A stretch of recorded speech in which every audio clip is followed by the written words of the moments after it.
రాష్ట్రంలో కూటమి ప్రభుత్వం అధికారంలోకి వచ్చాక ఎస్సీ ఎస్టీలకు రక్షణ లేకుండా పోయిందని తీవ్ర ఆగ్రహం వ్యక్తం చేసిన వైసీపీ ఎస్సీ సెల్ జిల్లా అధ్యక్షులు నరసింహమూర్తి.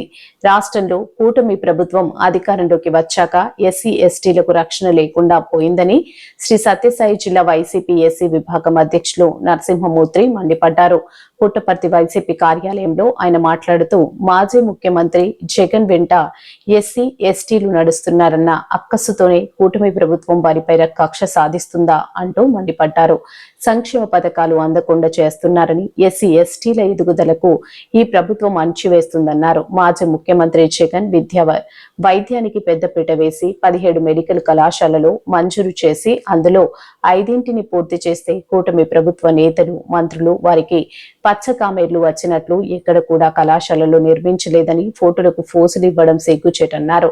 జిల్లా మంత్రి సవిత ఒక మెడికల్ కళాశాల పిల్లర్ వద్ద నిలబడి నిర్మాణ దశలో ఉన్న కళాశాలను అసలు నిర్మాణమే చేయలేదని చూపడం దుర్మార్గమన్నారు. రాష్ట్రంలో శాంతి భద్రతలకు ప్రభుత్వం గాలికి వదిలేసిందని, ముఖ్యంగా ఉమ్మడి అనంతపురం జిల్లాలో చిలమత్తూరు వద్ద మహిళలపై గ్యాంగ్ రేప్, రామగిరి మండలం 7 గుర్రాలపల్లి వద్ద దళిత బాలికపై సామూహిక అత్యాచారం, కూడేరు మండలంలో ఓ విద్యార్థినిపై అత్యాచారం, హత్య ఘటనలో నిందితులను కఠినంగా శిక్షించి బాధిత కుటుంబాలకు న్యాయం చేయడంలో ఈ ప్రభుత్వం పూర్తిగా విఫలమైందన్నారు. ప్రభుత్వం తీరు మార్చుకోకపోతే ప్రభుత్వం మెడలు వంచేందుకు రాష్ట్రంలోని ఎస్సీ ఎస్టీ మైనార్టీ బీసీ వర్గాలు ఏకమవుతాయని స్పష్టం చేశారు.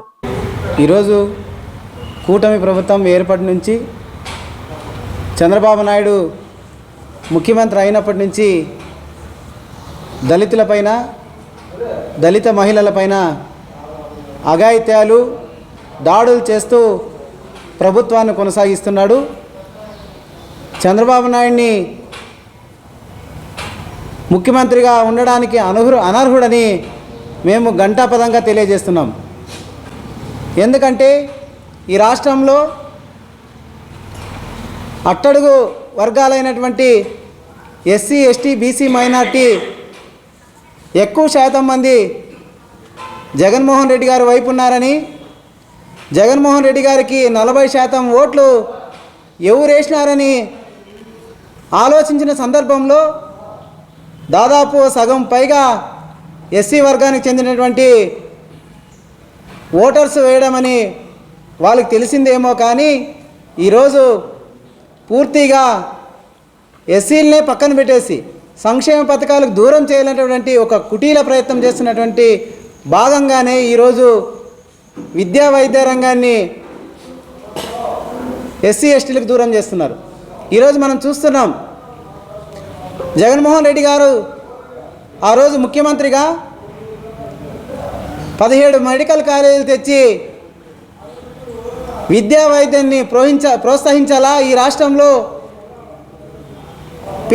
పేదల్ని ఒక ఉన్నత స్థానంలో నిలబెట్టాలన్నటువంటి సంకల్పంతో 17 మెడికల్ కాలేజీలు తెచ్చి అందులో 5 పూర్తి చేసి అవి ఇనాగ్రేషన్ కూడా చేస్తే, ఈరోజు కూటమి ప్రభుత్వం చంద్రబాబు నాయుడు ప్రైవేటీకరణ చేస్తూ ఆ విద్యకు సంబంధించిన సందర్భం కానీ వైద్యం కానీ ఈరోజు దూరం చేయాల్సినటువంటి ఆలోచన చేస్తున్నాడు. ఇకపోతే మన జిల్లాలో ఉన్నటువంటి సబితమ్మ గారు మంత్రి, ఆమె మేడం, ఆమె మాట్లాడతారు. పెనుగొండలో ఉన్నటువంటి మెడికల్ కాలేజ్ దగ్గర దాదాపు 70% వర్క్ జరిగింటే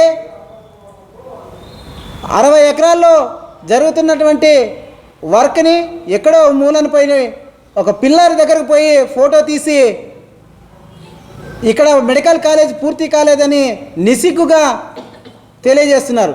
మేడం గారు, మీకు కళ్ళున్నాయా? కళ్ళుండి కబోదులా అని మేము ఈరోజు మీకు అడుగుతున్నాం. దాదాపు first floor, ground floor, first floor, second floor కూడా పూర్తి అయినటువంటి బిల్డింగ్లు ఉన్నాయి. మీకు అవి ఎందుకు కనపడలేదని మంత్రి సబితమ్మ గారిని అడుగుతున్నాం. మా జిల్లా అధ్యక్షుడు గారు కంటికి కనపడినట్లుగా నిన్నటి రోజు చూపించడం జరిగింది.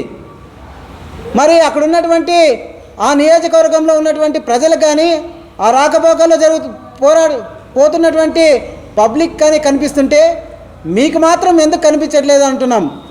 అంటే మీకు తెలుగుదేశం వారికి, కూటమి ప్రభుత్వానికి పచ్చకామర్లు ఏమన్నా వచ్చినాయా అని మీకు అడుగుతున్నాం, లేదా మీకేమన్నా పిచ్చి పట్టిందా అని అడుగుతున్నాం.